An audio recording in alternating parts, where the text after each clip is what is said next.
Assalamu alaikum dear students. Today is our lecture number 10 relating to chapter number 1 of chemistry. And today we are studying the periodic trends of physical properties for electrical conductance and hydration energy. These are the two last topics left, and we'll start with electrical conductance now. Electrical conductance क्या होती है? Electrical conductance metals की एक property है जिसमें metals जो हैं वो एक कंडक्टिविटी शो करते हैं, करंट को कैरी करते हैं. Why they carry current, why they show this electrical conductance? This is due to the two reasons which are also the factors affecting the electrical conductance of an element. First is the presence of relatively loose electrons in the outermost shell of elements. यानी कि last shell के अंदर जो electrons मौजूद हैं वो कितने loose हैं, उनकी न्यूक्लियस के साथ कितनी अट्रैक्शन मौजूद है. जितनी अट्रैक्शन कम होगी उतने वो लूज़ होंगे और उतने वो करंट को ईजिली कैरी कर सकेंगे.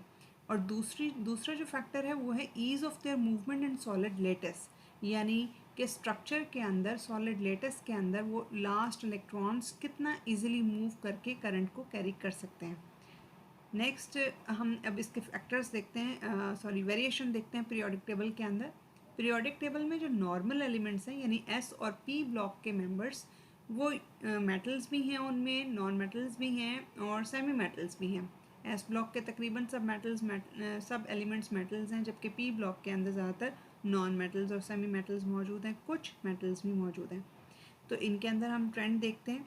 नॉर्मली ओवरऑल जो आपको इनमें नज़र आएगा वो डाउन द ग्रुप आपको इंक्रीज नज़र आएगी इलेक्ट्रिकल कंडक्टिविटी की, और अलोंग द पीरियड जो है वो जनरली आपको एक डिक्रीज नज़र आएगी. तो let's start with group number 1A and 2A. अगर आप पीरियोडिक टेबल में ग्रुप 1A और 2A को देखें तो डाउन द ग्रुप इनके अंदर साइज़ इंक्रीज़ करता चला जाता है.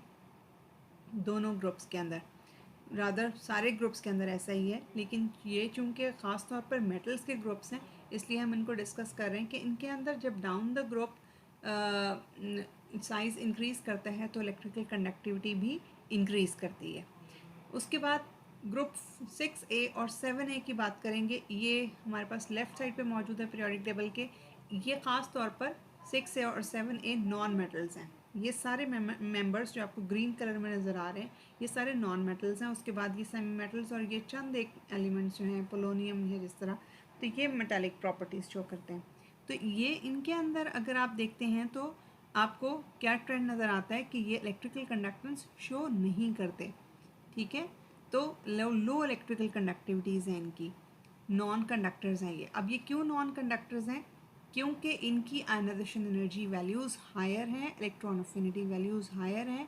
लॉन्ग द पीरियड जब हम मूव करते हैं लेफ़्ट टू राइट तो साइज़ छोटा होता चला जाता है एटम्स का, तो न्यूक्लियस की अट्रैक्शन बढ़ती चली जाती है, तो इलेक्ट्रॉन्स फ्री नहीं हैं इन तीनों रीजन्स की वजह से. नेक्स्ट जो है कार्बन एटम, ये ग्रुप 4A का मेंबर है. अगर आप देखें तो ये almost middle of the periodic table में कंसिडर किया जाता है कि कार्बन जो है ये एक नॉन मेटल है. लेकिन यहाँ पर भी साइज़ छोटा है, लेकिन उसके बावजूद आपको एक बात जो इसमें डिफरेंट नज़र आएगी वो ये कि जब ये डायमंड की फॉर्म में होता है तो ये नॉन कंडक्टर होता है, और जब ये ग्रेफाइट की फॉर्म में होता है तो ये फेयरली गुड कंडक्टर होता है. अब क्यों ऐसा है? उसकी रीज़न इसके अंदर भी वेलेंस इलेक्ट्रॉन्स की बॉन्डिंग है कि वेलेंस इलेक्ट्रॉन डायमंड की फॉर्म में टेट्राहीड्रली बॉन्डेड होते हैं. ठीक है, मुकम्मल कोवलेंट बॉन्ड्स शो कर रहे होते हैं, जिसकी वजह से वो कोई फ्री इलेक्ट्रॉन इनके अंदर नहीं है और इलेक्ट्रिकल कंडक्टिविटी शो नहीं कर सकते. जबकि ग्रेफाइट जो है वो गुड कंडक्टर इसलिए है कि उसके वेलेंस इलेक्ट्रॉन्स में से 3 बहुत अच्छा से कोवलेंटली बॉन्डेड हैं, लेकिन एक जो है वो थोड़ा लूजली बॉन्डेड है जो कि करंट को कैरी कर सकता है, इसलिए ये कंडक्टेंस शो करता है. अब ग्रुप नंबर 4A के बाकी नीचे के मेंबर्स जो हैं उनमें टिन और लेड जो लास्ट मेंबर्स हैं वो बहुत अच्छे कंडक्टर्स हैं. इतने अच्छे कंडक्टर्स हैं कि उनकी कंडक्टिविटी 1 और 2A ग्रुप यानी मेटल्स के ग्रुप जैसी है. अब ऐसा क्यों है? ऐसा इस वजह से है कि down the group size increase कर रहा है. ठीक है, और साइज़ इंक्रीज़ करते करते उनके न्यूक्लियस की जो अट्रैक्शन है लास्ट इलेक्ट्रॉन्स के ऊपर वो कम होती चली जाती है और वो लूज़ होते चले जाते हैं, जिसकी वजह से वो करंट को कैरी कर पाते हैं.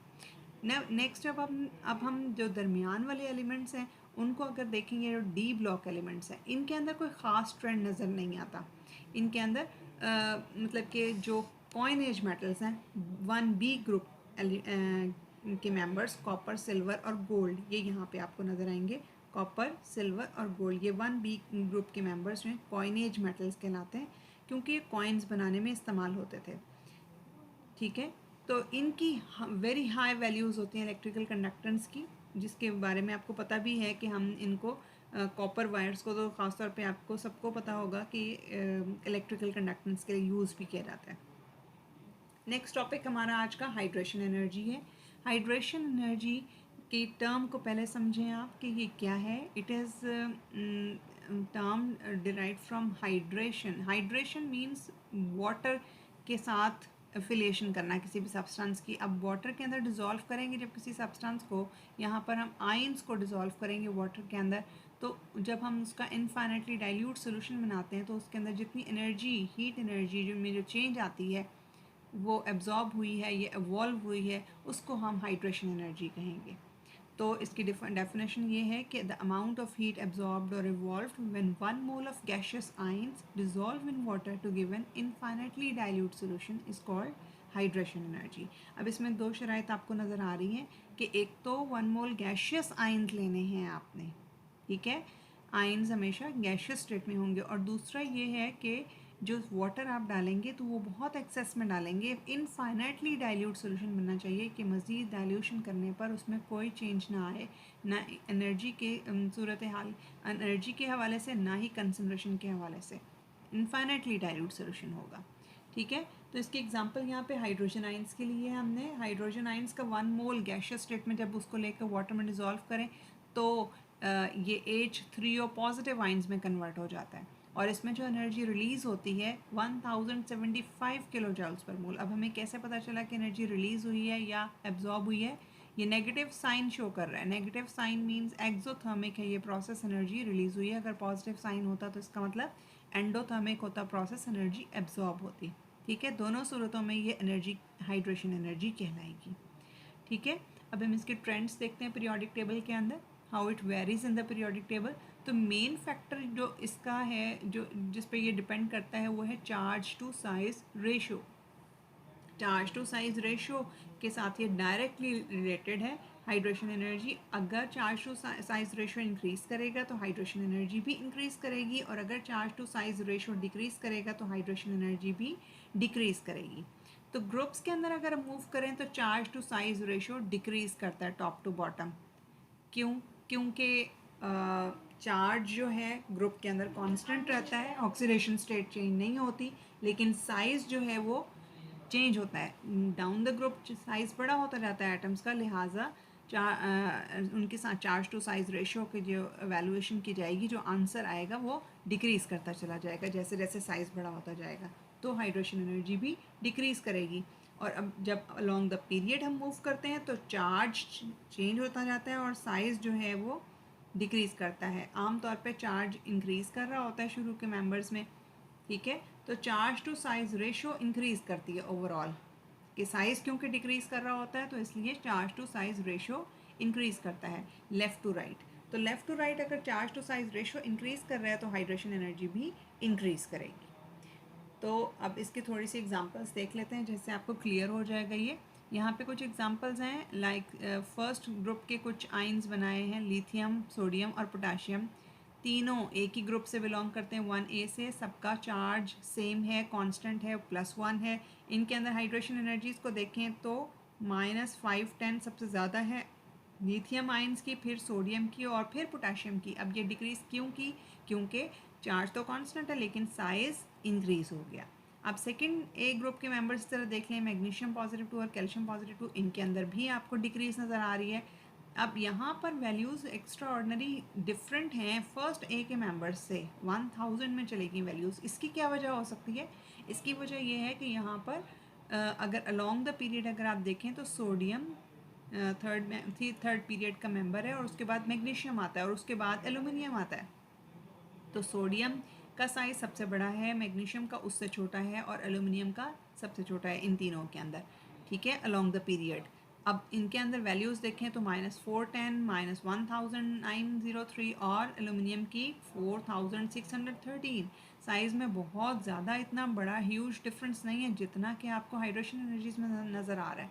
वो इस वजह से है कि इनके अंदर चार्ज के अंदर मल्टीपल चेंजेस आ रही हैं कि आप सोडियम का देखें तो चार्ज +1 है, मैग्नीशियम का डबल हो गया और एलुमिनियम का ट्रिपल हो गया, चार्ज +3 हो गया, इसलिए आपको इतने ह्यूज डिफरेंस नज़र आ रहा है। अगले इसी तरह आप नेगेटिव आइंस के ग्रुप में देखें, fluoride, chloride, bromide, iodide, halogens के आइंस हैं, ठीक है। इनके अंदर भी चार्ज कांस्टेंट है लेकिन size down the group increase कर रहा है, तो लिहाजा डाउन द ग्रुप आप देखेंगे कि आपको हाइड्रेशन एनर्जीज भी डिक्रीज करती हुई नजर आएंगी।